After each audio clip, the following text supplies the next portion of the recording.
Before I start this shit, I just want to let y'all know that this video and the video coming out tomorrow are both old as shit. You'll notice that the mic quality is a little bit worse, because I mentioned that I had audio problems. But yeah, man, I forgot to post these, but they're both still relevant, so I'm gonna post them now.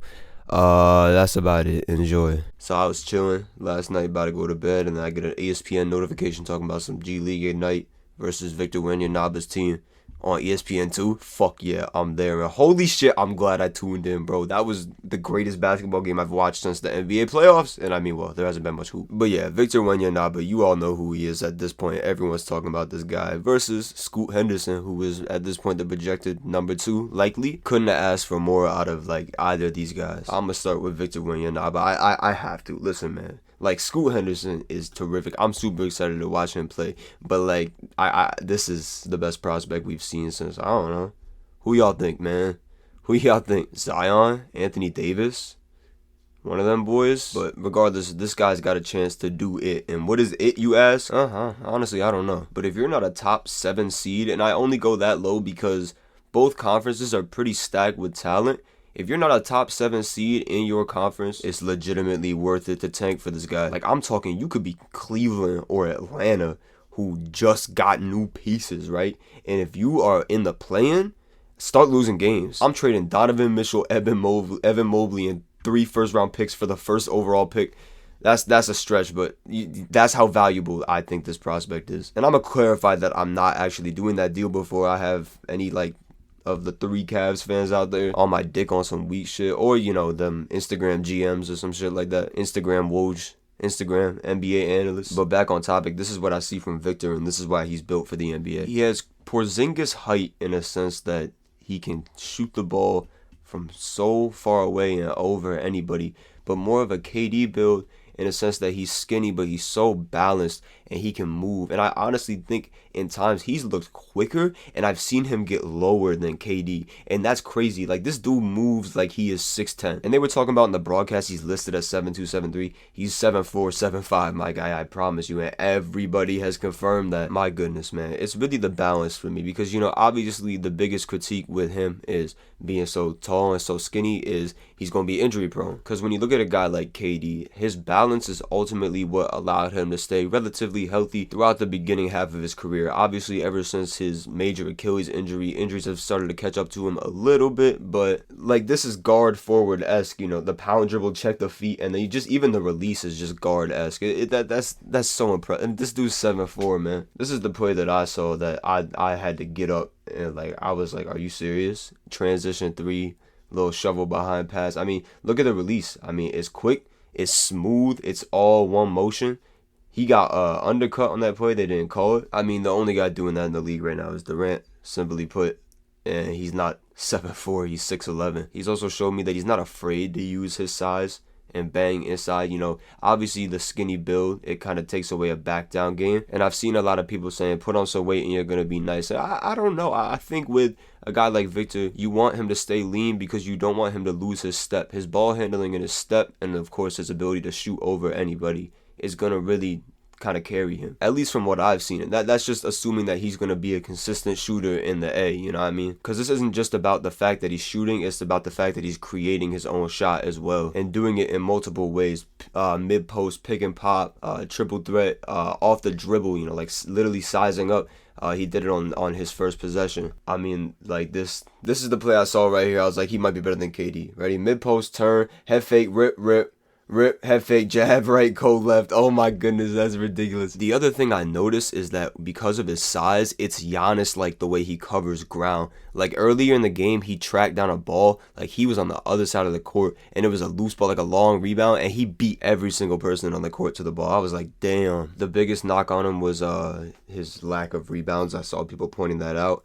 I mean, he was playing outside in a lot. I mean, I will say you would like to see him grab more boards, but I think he averaged like 8 a game overseas. And I promise you, he can grab him. I watched him snag a couple. I was like, all right, that's good. And you have to understand, this is a guy that you can play next to a true center if you wanted to, because he has the foot speed to guard guys, and of course the length to contest shots.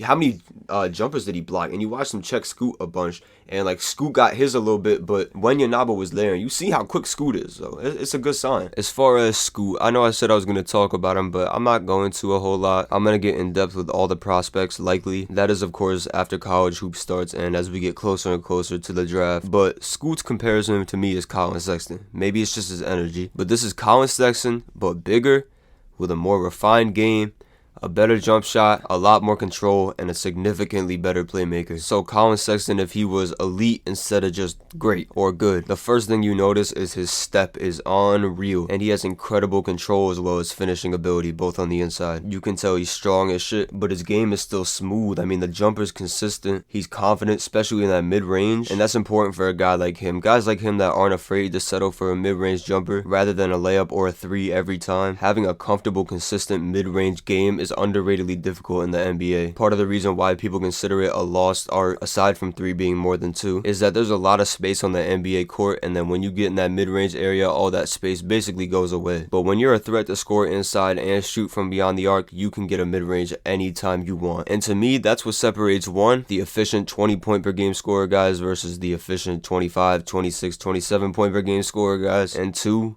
the guys who can deliver in the playoffs. As a star player, you need a mid-range jumper in your arsenal, because when the playoffs roll around, teams are not just going to let you get open shots that you're comfortable with, specifically 3s and layups, and that's whether or not they have to double, switch on screens, whatever. They'll hedge everything, they'll clog the lane, and they will force you to take a midi, James Harden. But if you're a consistent mid-range shooter, you can also work from inside out and play it in a reverse way. A guy like DeMar DeRozan could get solid looks from 3 in the playoffs anytime he wants, but obviously he's not going to take them because he's not a terrific 3-point shooter. Kawhi Leonard's a pretty good example of a guy who works inside out and uses his mid-range as well as his inside finishing ability to also create 3-pointers. There's also a guy named LeBron James who's done it better and better in his career, more or less as he slowed down these last couple of years. But wow, I just went on a tangent about the state of offensive basketball. It's Thursday now, and Victor versus Scoot 2 just happened. I was able to catch a little bit of it, but not a lot. Unfortunately, Scoot went down with an injury after bumping knees with Victor Wembanyama himself, but it looked to be nothing serious. I think they just wanted to keep him out because the game doesn't really count for anything, which, if you ask me, is the 100% correct decision. We already got an amazing matchup of Victor versus Scoot. No reason to risk his season and further injury and potentially his draft stock over one preseason game, but Victor did it again. He put up similar numbers except for the fact that he grabbed a lot more rebounds because he apparently read the comments and the internet thought it was wise to doubt a 7'4" man's ability to grab rebounds. But like I said earlier in this video, man, even if he was an atrocious rebounder, this is a guy you can play next to a true center, and his elite shot blocking ability really makes up for it. So if you put him next to a guy like Yusuf Nurkic, Andre Drummond, Steven Adams, guys that don't really have the foot speed but are incredible rebounders, they'll complement each other's game very well. Of course, there were a lot more great plays from Victor.